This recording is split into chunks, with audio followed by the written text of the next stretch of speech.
자, 일단은 시험 요강이 이렇게 생겼어요. 천천히 제가 설명을 좀 드릴게요. 올해 같은 경우는 올해가 아니라 매년 그럴 거예요. 2월에 시험이 한 번 있고요. 9월에 시험이 있어서 매년 2회 시험 봐요. 일단 요거 기억해 두시고요. 원래 물리 올림피아드는 1회만 보던 시험이었는데 이제 2회를 보기 시작해서 접근성을 높이려고 하는 것 같아요. 그러면 과정은 총 4가지 과정이 있어요.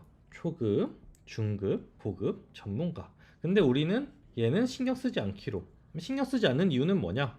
영재고 입시에도 도움이 안 돼요. 범위를 너무 넘어섰어 얘네는. 그래서 우리의 관심 대상은 여기 2개예요.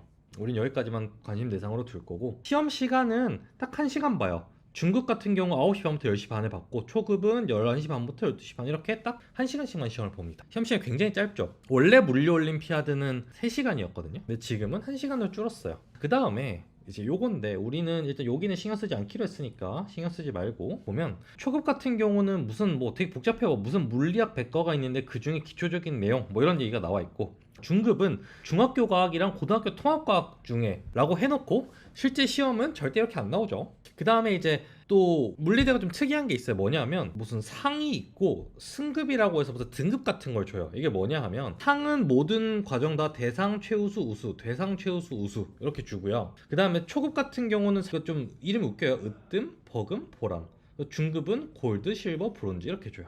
자, 그러면 이 상이랑 승급이랑 어떤 개념이냐 하면, 일단 중급으로 보면 여기가 이제 실버, 브론즈일 거예요. 그럼 여기가 골드인데, 골드 중에서도 여기를 다시 나눠서 대상, 뭐 최우수, 우수 이렇게 나누는 거예요. 골드 중에 상이 있는 거예요. 초급도 마찬가지로 보람 중에 상이 있어요. 그러니까 상을 받은 친구들은 다 골드고 다 으뜸일 거예요. 이해 가시죠? 여기까지는. 그러면 우리는 좀 사람의 본능상 뭔가 상을 받아야 될 것 같지만, 사실상 이 시험은 상을 받는다기보다는 그냥 이 으뜸, 골드까지만 들어도 굉장히 성공이에요. 사실 초급은 모르겠는데 중급은 실버까지만 해도 괜찮다. 일단 천천히 말씀드릴 거고, 그 다음에 이제 제일 궁금해하시고 기본적인 얘기, 초급 과정은 시험 범위가 중등 심화, 중급은 물리 2까지, 그리고 1시간에 20문제씩 출제됐어요. 그리고 틀리면 감점이 있어요. 자, 보세요. 우리가 20문제 중에 15문제를 맞췄는데 5문제를 틀리면 요 감점이 꽤 쏠쏠하게 감점이 돼요. 그래서 한 문제 이상 더 틀린 게 돼버려서 감점 때문에 조금 내가 원하는 상이 안 나오네 라고 하는 경우가 꽤 있었습니다. 근데 이게 참 어려운 게, 내가 잘 모르는, 그러니까 알 것 같기도 하고 모를 것 같기도 한 거를 막상 시험장에서 과감하게 포기하기가 좀 아까워요.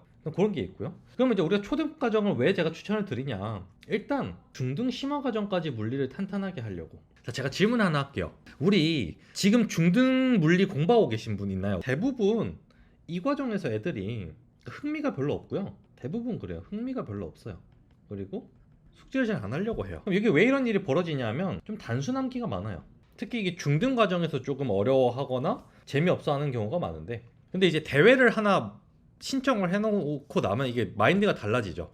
이게 필요도 없는 걸 외워라 라고 하면 되게 싫어할 거를, 야 이제 대회를 나갈 거니까 외워보자 라고 하면 마인드가 달라지는 거죠. 그래서 초급과정 하면서 실력이 되게 많이 탄탄해지고요. 그다음 어쨌든 상 타고 나면 애들도 마인드가 되게 많이 달라지고 과학을 되게 재밌어 해요. 이번에 애들 시켜보니까 엄청 많이 변하더라고요. 마인드셋. 처음에 공부할 때는 다 그냥 흐리멍텅한 느낌이었다면 끝나고 나면 반짝반짝해진달까요? 그리고 중급 과정 같은 경우는 물리 2까지 일단 물리를 탄탄하게 하고 싶은 거고, 동기부여하고 영재고 입시 대비랑 또 합격 후에 가서 잘하는 공부까지도 중급 과정을 해놓으면 도움이 돼요. 그러면 중등 물리를 한 바퀴 이상 하고 물리 1을 공부 중인 친구들은 물리대 초급을 해야 돼요. 이 친구들은 중급 나가긴 좀 어려워요. 그리고 물리 1을 적어도 한 바퀴 이상 하고 물리 2도 한 친구들은 중급을 봐야 돼요. 이게 무슨 얘기냐면, 지금 기준이에요. 11월 기준으로 한 바퀴 이상 했으면 그 다음에 이제는 물리 1 심화까지 하겠죠. 물리 1 심화까지 한 친구들은 중급에서 뭐 골드까지는 바라볼 수 있어요. 지금 물리 1 공부 중이라면 물리대 초급을 나가야 되는데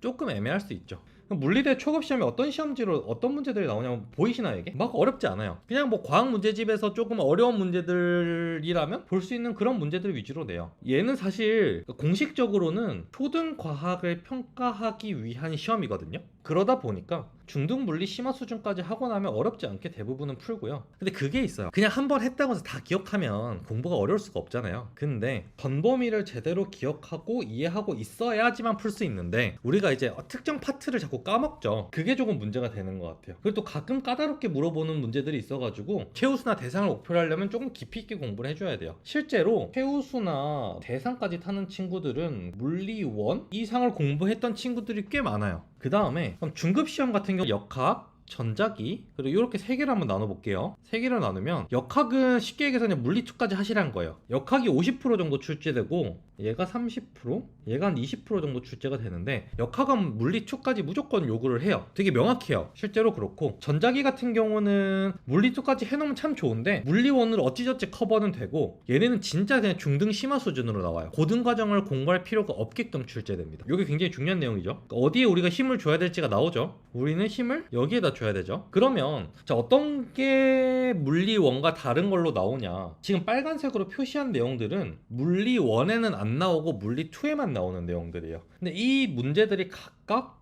한 문제 여기서 합쳐서 한 3문제 정도 나올 거예요. 그러면 벌써 5문제잖아요. 20문제 중에 5문제를 내가 못 풀 수도 있다는 거예요. 물리2를 안 하면. 그럼 사실상 좋은 상 받기 힘들겠죠. 그러니까 아주 이상적인 케이스에서는 물리2를 안 하고도 상을 받을 수 있는 가능성이 있기도 하지만 굉장히 희박하다라고 이해해 주시면 될 것 같아요.